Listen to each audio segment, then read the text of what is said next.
Welcome back to Trading Hard Times into Good Times. I'm your host, Jay Taylor, and as we want to make a habit of this, Daniel McAdams from the Ron Paul Institute of Peace and Prosperity is with me once again to talk about some of the most important posts at the Institute's website. Welcome, Daniel. Thank you, Jay. It's great to be with you again.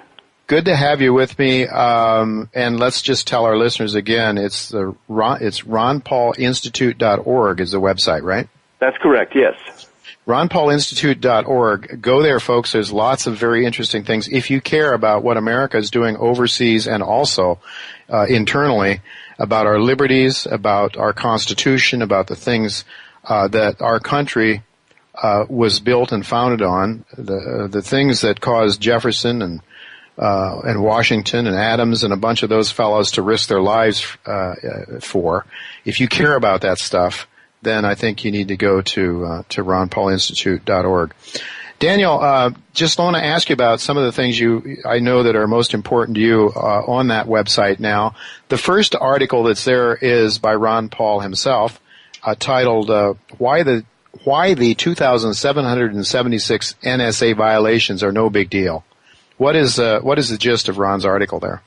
Well, this is a classic how Dr. Paul takes the less obvious approach and makes such a great point, because last week in the Washington Post, the big story came out that, a leaked document showed that over the past 12 months, from May 2012, 12 months prior, there had been this 2,700 and some violations of the NSA's own guidelines for wiretapping American citizens. And they said, some of these were user error, and some of these were mistakes, and some of these, different arguments for that. But Dr. Paul made the point in this. What this did is it made everyone think, if we just fix some of these problems. But Dr. Paul made the point that it's not these 2,700 violations. The entire program is illegal. Every single intercept of our communications without a validly issued search warrant is illegal. So it's not these 2,700. It's the billions and billions of calls that they're intercepting according to their own guidelines. That's the real problem. So he's cautioning us not to be fooled by this idea that if we need to reform this. It's like if you remember a few years ago, Jay, when TSA was under a lot of fire, under the gun, people were wanting to get rid of it, and you had several proposals that would have allowed it to be reformed this way or that way. It's all very cosmetic. It never hits the core of the problem.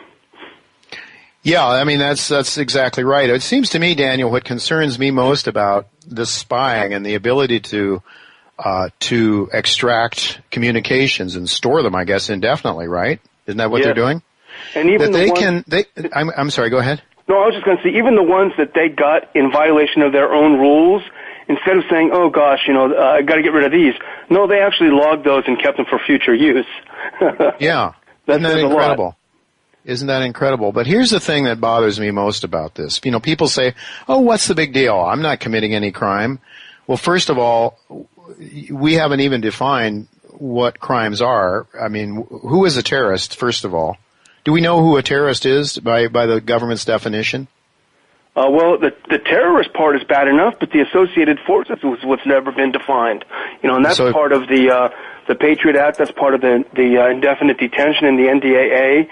They've never defined what associated forces is. Are you an associated force because you're questioning the government's foreign policy? That's the real danger. Yeah, I think that is the danger. And Daniel, what really bothers me, what scares the living bejesus out of me, is the notion that they can take and store and use your views against you sometime in the future. Or what they can also do is watch your private life, and there's some dirt they can get on you. They can use that to twist your arm and make you shut up or make you do what they want you to do, right? Isn't this part of the game too, the blackmail element here? Well, the John Whitehead, who runs the Rutherford Institute, which is a fantastic think tank out here in Virginia, he has a piece that we featured on the website today called "The NSA: The Abyss from Which There Is No Return." And in this, he quotes Frank Church from 1975. If you remember, the Church Commission was the last really serious reform of the intelligence community in the U.S. Right. And Church said back in 75 The NSA's capability at any time could be turned around on the American people, and no American would have any privacy left. Such is the capability to monitor everything. Telephone conversations, telegrams, it doesn't matter. There would be no place to hide. If a dictator ever took over, the NSA could enable it to impose total tyranny, and there would be no way to fight back. Isn't that amazing from 1975? Well, isn't that where we're at now, Daniel? It's very chilling. It's very chilling. But isn't that exactly where we're at? I mean, sure, I was just going to say he goes on in the piece to make his own point, which is very, very chilling as well. He said, by sifting through the detritus of your once private life, the government will come to its own conclusions about who you are, where you fit in, and how best to deal with you should the need arise. Yeah. Terrifying. Well, I don't know. You're able to chuckle after you read that sort of thing. To me, it sends shivers up my spine, and I don't know. The whole issue of the government tyranny and the ability of the government to know everything about me and you and everybody else, to listen in on everything we say, it is just so un-American, Daniel. It is a complete antithesis of what this country was founded on, the ability to disagree with your government and to speak out about it. And this is just ridiculous. And if they don't find anything that can incriminate you with you now, they just hold on to it for future reference. It's a kind of a pre-crime. That was a science fiction movie, and it's reality now.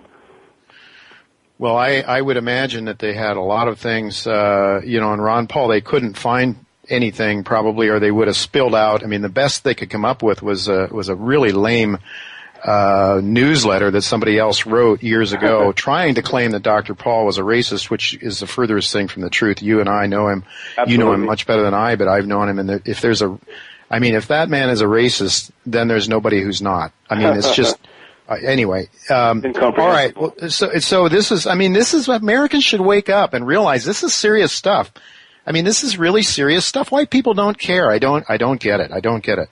Yeah, but anyway.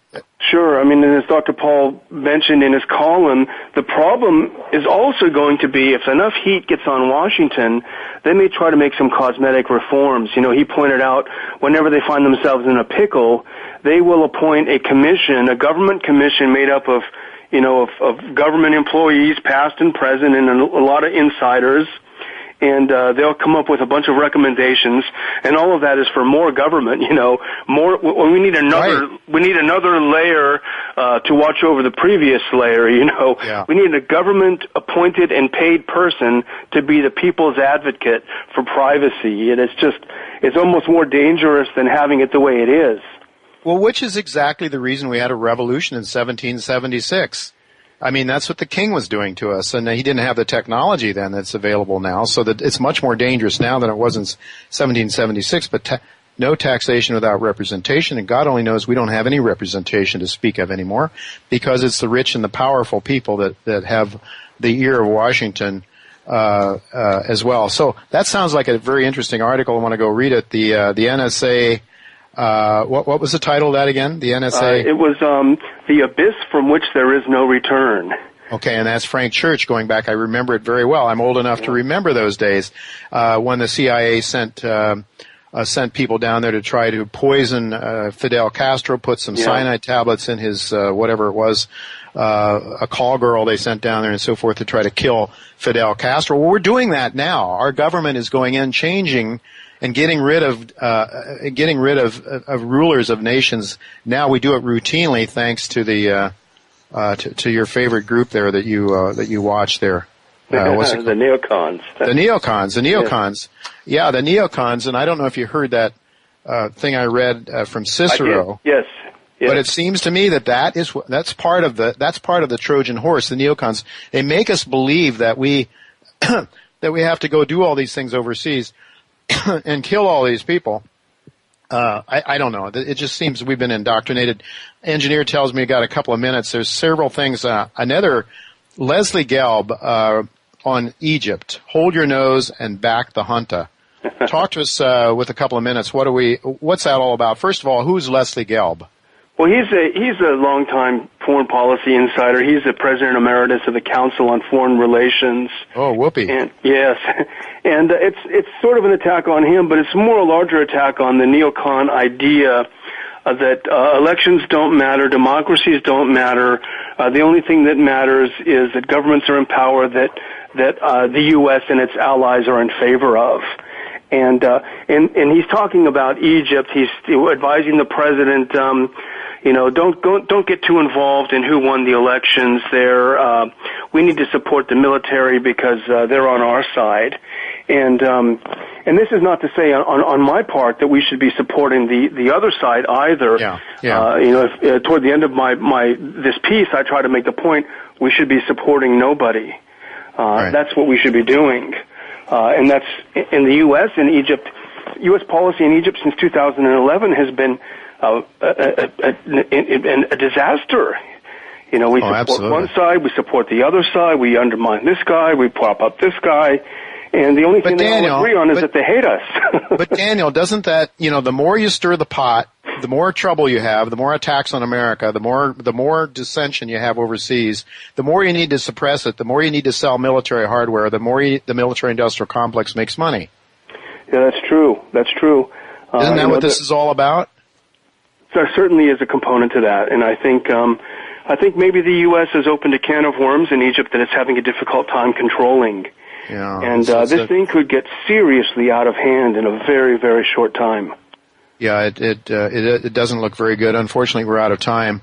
Daniel, I know you're heading out to western parts of the United States, out to with your family, but I do hope you can talk to us for a couple of minutes next week, wherever you are in Hawaii, I guess it's going to be. We're visiting family all over in the West. Okay. Well, I look forward to talking to you again. Unfortunately, we're out of time. We do have to go, but thanks again for being with us. And folks, again, go to Ron Paul. Wait a minute, help me out, Daniel. It's RonPaulInstitute.org. RonPaulInstitute.org. Exactly. All right, thanks, Daniel.